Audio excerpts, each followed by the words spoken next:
علیکم، کیسے ہیں آپ سب؟ آئی ہوپ کہ آپ سب ٹھیک ہوں گے۔ ایک اور نئے ولاگ میں آپ سب کو ویلکم ہے۔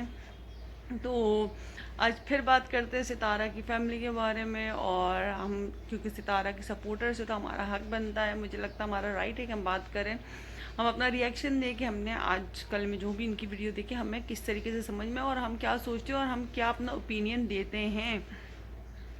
تو جیسا کہ میں نے دلبر اور بابر کی ویڈیو دیکھی، ویسے تو میں دلبر کی اکثر باتوں سے اتفاق نہیں کرتی، جو کہ میں اپنا ایک اوپینین دے رہی ہوں۔ اب یہ نہیں ہے کہ ہاں دلبر غلط بولتا ہے، لیکن اس کی اپنی ایک سوچ ہے، اور اپنا ایک اوپینین ہے، وہ اپنی ایک ویڈیو بناتا ہے۔ اور اسی طرح جو بابر ہے، بابر ویسے تو ریئیکشن نہیں دیتا، بابر کے اپنے نارمل ولاگ ہوتے ہیں۔ بابر ایک سینسیبل بندہ بھی لگتا ہے، جو کہ چاہتا ہے کہ فیملی کی باتیں اس طریقے سے سوشل میڈیا پہ نہ آئیں، کیونکہ یہ صحیح نہیں ہے۔ اس سے صرف ستارہ سلمہ کی ہی باتیں اور نینا کی باتیں نہیں ہو رہی، بلکہ پوری یاسین فیملی کو سوشل میڈیا پہ گھسیٹا جا رہا ہے۔ جس آپ کی ایک بات کی وجہ سے ہزاروں لوگوں کو کانٹینٹ مل جاتا ہے، اور ذلیل بھی ہمیں کر رہے ہوتے ہیں، بدنام بھی ہمیں کر رہے ہوتے ہیں، ہم پہ ویڈیو بنا رہے ہوتے ہیں، ہمارے ہی نام سے کما رہے ہوتے ہیں، اور لیکن لاسٹ میں ہم ہی ذلیل و خوار ہو رہے ہوتے ہیں۔ ٹھیک، تو جو کہ مجھے یہ بات بہت اچھی لگی، بہت سمجھ میں آئی کہ ہاں ٹھیک ہے، بات بالکل صحیح کی جا رہی ہے کہ آپ کے ایک ریئیکشن کی وجہ سے ہزاروں لوگ اپنا ریئیکشن دیں گے اور ہم ہی سنائیں گے، ہم ہی باتیں بنائیں گے اور ہمارے ہی نام سے کمائیں گے۔ ٹھیک، تو یہ پوری یاسین فیملی کو اس وقت سمجھنے کی ضرورت ہے کہ آپ کس طریقے سے کبھی ماں کو لا کے، کبھی شوہر کو لا کے، کبھی بہن کو لا کے کانٹینٹ بنا رہے ہیں اور اپنوں کو ہی ذلیل کریں۔ ٹھیک ہے، یہ پیسہ کمانے کی جگہ ہے، پیسہ کمانے کا ذریعہ ہے، لیکن اللہ تعالیٰ اسی رزق میں برکت ڈالتا ہے جو حلال کی کمائی ہو۔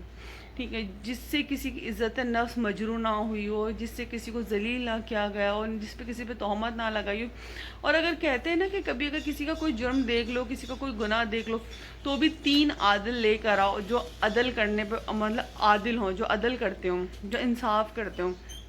تو خیر، اتنے بڑے بڑے الزامات وائی ٹی پر آ کے لگا لینا اور اتنی بڑی باتیں کر لینا، یہ ٹھیک نہیں۔ آ جاتے ہیں دلبر کی باتوں پہ، جیسے کہ دلبر نے کہا کہ میں نے اسے اس وقت کہا تھا جب اس نے پہلی دفعہ سوشل میڈیا پہ آ کے ستارہ پہ اور اپنے شوہر پہ بہتان تراشی کی تھی کہ تم پاکستان آ جاؤ اور میں خود تمہارے سامنے بات کروں گا، اور اگر یہ سب ثابت ہو گیا کہ یہ سچ ہے تو تمہیں اس آدمی کے ساتھ رہنے کی ضرورت نہیں ہے، میں تمہارے بچوں کو اور تمہارا سارا خرچہ میں خود اٹھاؤں گا، تمہیں وہاں سے یہاں ٹکٹ بھی میں دوں گا، تمہیں اس طریقے سے پریشان ہونے کی ضرورت نہیں۔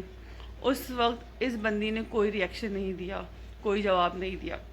ٹھیک، دلبر نے کہا کہ دلبر نے اور بھی بہت ساری باتیں کی، جس میں دلبر نے کہا کہ اگر وہ اتنا خطرناک ہے، اتنا برا ہے اور اتنا خراب آدمی ہے تو تمہیں اس کے ساتھ نہیں رہنا چاہیے، کوئی جبرن تمہیں نہیں رکھ رہا، کوئی زبردستی تمہیں نہیں رکھ رہا، اور آج ماشاءاللہ تم اس قدر مطلب تم اتنی مطلب خود مختار ہو کہ تمہیں اب اس آدمی کی ضرورت نہیں۔ فائنینشلی طور پہ اگر دیکھا جائے، ویسے تو اللہ تعالیٰ نے مرد کو، شوہر کو عورت پہ ایک درجہ زیادہ فوقیت دی ہے۔ مرد کہتے ہیں نا، جس گھر کے دروازے کے باہر مرد کی جوتی پڑی ہو، اس گھر میں بھی لوگ اس گھر کی طرف نظر اٹھاتے ہوئے بھی سوچتے ہیں، وہ جسٹ بیکاز کیونکہ اللہ نے مرد کو ایک مقام دیا ہے۔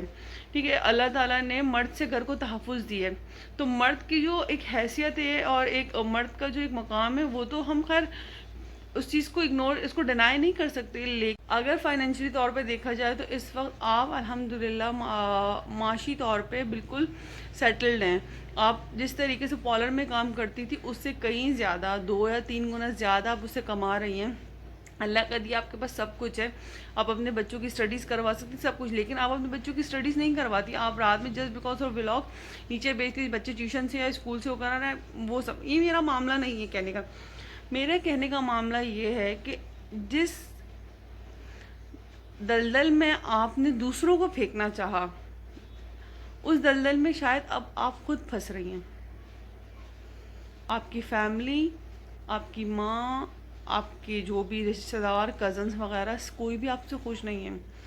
آج جیسا کہ دلبر نے کہا، آپ نینا کے لیے کیوں رو رہی ہیں؟ آپ نینا کے لیے اتنا کیا ہو گیا؟ آپ کو نینا کی تکلیف کا اندازہ ہے کہ اس کا اس کے ساتھ یہ ہو گیا، اس کے ساتھ یہ ہو گیا، وہ اتنا پریشان. آپ کو اپنی بہن کی تکلیف کا اندازہ نہیں تھا؟ آپ کی بہن کس ٹراما سے گزر رہی تھی، کس پریشانی سے گزر رہی تھی. آپ نے اسے ہر طرف سے جکڑ لیا تھا پریشانیوں میں، آپ کی باتوں کی وجہ سے سوشل میڈیا پہ آگے اس بہن کو کیا معلوم تھا کہ جس بہن کو میں وائی ٹی پہ لے کر آ رہی ہوں وہ میرے ہی گلے پہ آ کے چھری پھیرے گی. تو خدا کا واسطہ اسی لیے کہتے ہیں، وہ جو کہتے ہیں نا کہ جیسی کرنی ویسی بھرنی. یہ شاید ہم نے اسکول میں بھی اپنے پڑھا تھا، آئی تھنک 1 2 یا 3 یا 4 کلاس میں پڑھا تھا، جیسی کرنی ویسی بھرنی.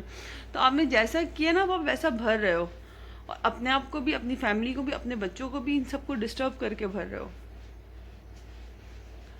آپ اپنی فیملی میں بیٹھیں، اپنے بڑوں سے بات کریں، جیسا کہ دلبر نے اور بابر نے دونوں نے کہا کہ بڑوں کے ساتھ بیٹھ کے بات کرنی چاہیے، لیکن بڑوں کی کو سنتا کون ہے؟ ابھی جیسے دلبر نے یہ بھی کہا کہ آپ نے یہ کہا کہ امی کو معلوم تھا کہ یہ دونوں آپس میں بات کرتے، میرا شوہر اور ستارہ آپس میں ایک دوسرے سے بات کرتے، تو امی بھی انوالو تھی. تو دلبر کا یہ پوائنٹ بالکل صحیح ہے کہ اگر امی بھی انوالو تھی تو آپ نے اب امی کو کیوں رکھا؟ اور کیا وجہ ہوئی کہ امی کے لیے آپ کو امی کے لیے گولڈ بیچنے کی ضرورت پڑی؟ خدا کا واسطہ ہر چیز یوٹیوب کے لیے نہیں ہوتی، ہر چیز وائی ٹی پر آگے تماشا کرنے کے لیے نہیں ہوتی. ٹھیک ہے آپ لوگوں کو کانٹینٹ چاہیے، لیکن کچھ اچھا، کچھ ڈفرینٹ لائن. چھوٹے موٹے معاملات چلتے ہیں، لیکن اس قدر بہتان تراشی کرنا، الزام تراشی کرنا، رونا دھونا بس کریں. یہ ڈرامے بہت ہو چکے ہیں، بہت ہو چکے ہیں. تو بس یہ کہوں گی کہ اللہ تعالیٰ آپ سب کو ہدایت دے. اپنا خیال رکھیے. خدا حافظ.